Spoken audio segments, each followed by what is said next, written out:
Hello and welcome to This Is. Razer is no longer just a gaming company. Yes, they make phone cases now, and also laptops that don't game, even though it actually will game. But don't worry about that part. So this is the Razer Book. This is their first non-gaming laptop.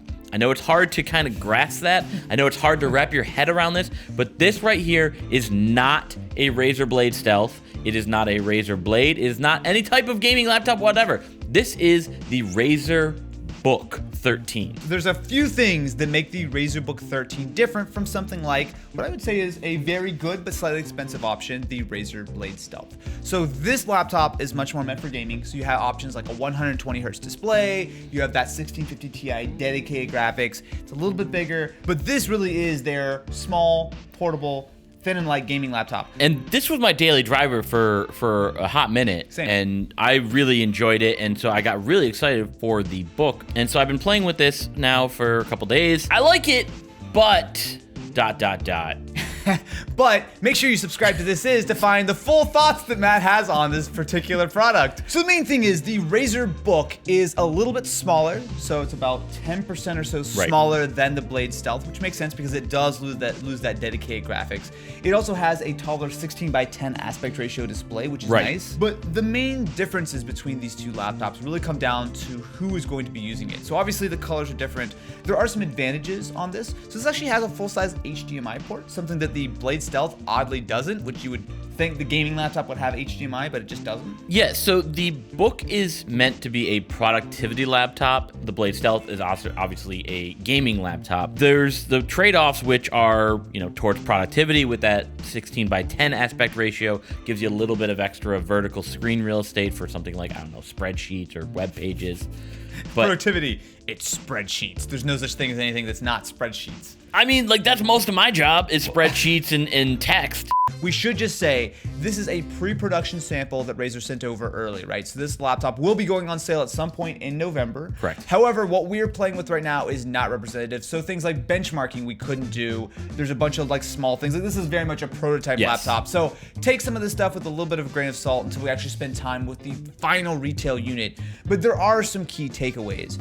First of all, it's a nice place to be for productivity, right? Keyboard's nice, trackpad's nice, touchscreen's nice. It's one of my favorite keyboards on a laptop. I really enjoyed typing on it. Oddly enough, I didn't love the trackpad, which is weird because it kind of feels like a MacBook trackpad, but the drivers for it just aren't quite as good there.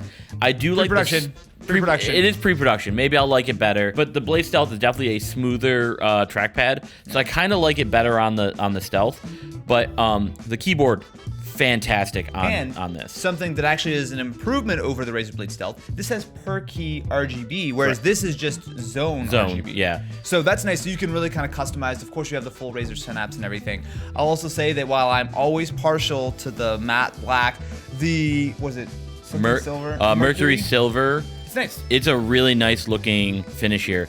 However, this one does kind of scuff up a little bit more. This is still a really heavy laptop for the size. Yeah. So it's 3 pounds. This feels like a brick compared to anything else. It's still a chunky laptop, right? So it is a little bit smaller than the Razer Blade Stealth, but it's still got that squared off design that Razer has pretty much always used on their laptops, at least for the last few years. If you put it side by side with something like an XPS 13, it is still a much sort of chunkier device. Yeah. But that being said, while you can't tilt it and flip it, this does have the optional touchscreen. So there are actually 3 configurations. We'll get into price in a minute. But there's 3. So there's a base model with a Core i5, 8 gigs of RAM, 256 gigs storage. That does not have a touchscreen. Correct. This is the mid-spec model, which has the i7 touchscreen, 16 gigs, 512. And then there's a final model, which has all of those same specs, but also with a 4K touchscreen. Now, I'm never a huge fan of the 4K displays on laptops. No, I think this was the perfect sweet spot. So this is a 1900 by 1200 for that 16:10 aspect ratio. I never once felt like I needed the extra screen real estate with the 4K. One thing to note with the internal storage, so that is user upgradable. You know, if you wanted to go to like something like a terabyte or 2 terabytes, you can easily swap that out. But you do have to swap the drive out, whereas some other Razer laptops, you have multiple bays. You do only have one, but that's fine. Now, as far as specs, that is where these two laptops really differ. So the Razer Blade Stealth right now does have 11th gen processors available. We actually have not tested any of that yet. You're looking at the 11th gen processors, so you do have a Core i5 available for the first time. In fact, I was actually kind of surprised. This is the first time Razer's ever offered a Core i5. It's always been i7s as far as I know. Now, they do have the Intel Xe graphics.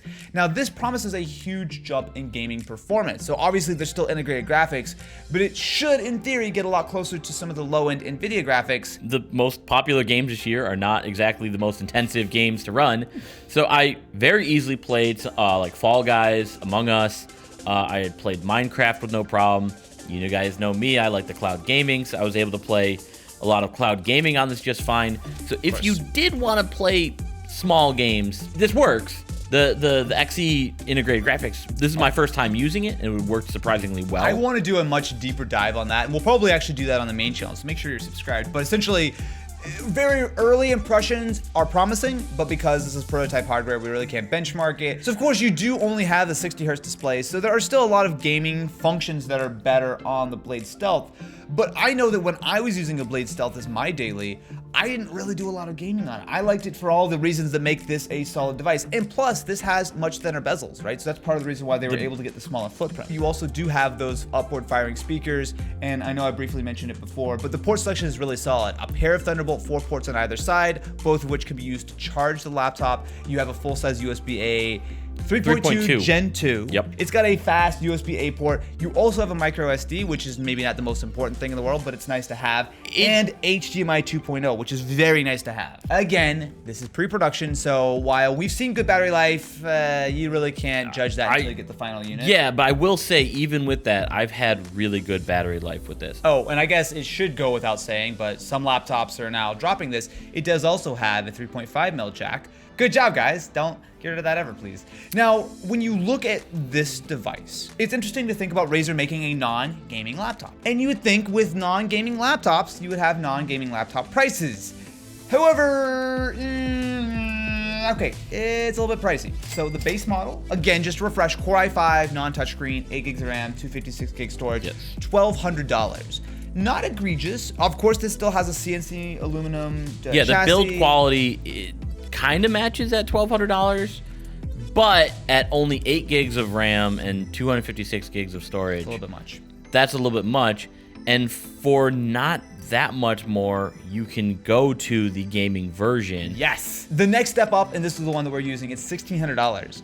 Now, i7, 16 gig, 512 is all great, but that's a pretty big jump. And if you want to go to the 4K touchscreen, it is $2,000. That's a lot of money. And if you compare that to the Blade Stealth, which of course is still sticking around, you can choose either of these laptops. The Blade Stealth gives you stuff like a 120 hertz display and dedicated graphics for not that much more.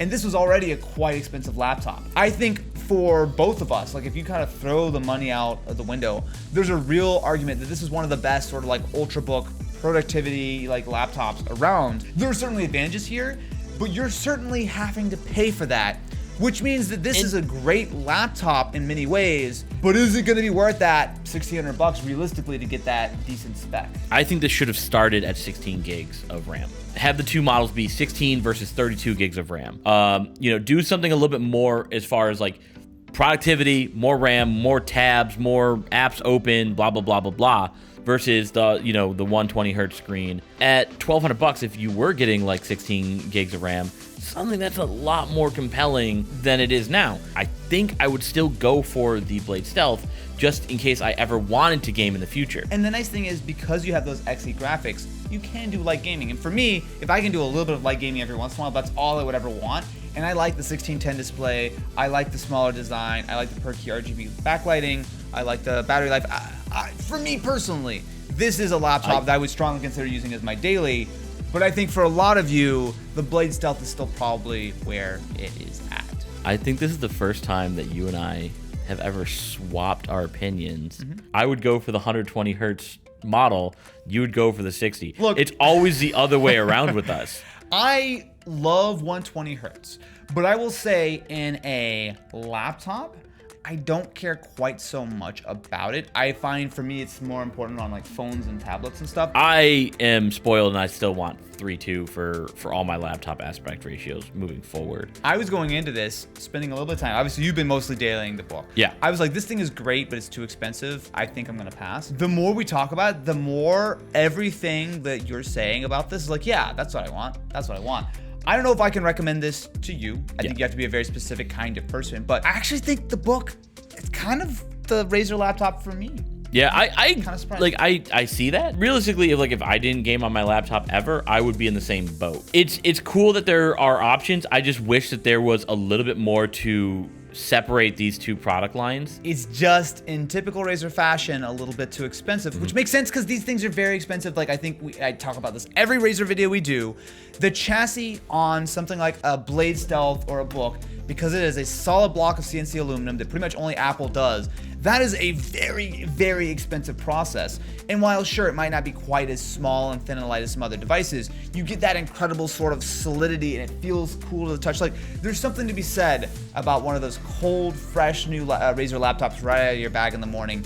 It's an inspiring place to be. I sound like a sellout right now, but you know how I can really sell out by reminding you to subscribe to This Is for lots more videos all about my questionable tech purchases. Thank you very much for watching. Until next time, we are not sponsored by Razer, and I think the laptops are too expensive, but they're still pretty good, right?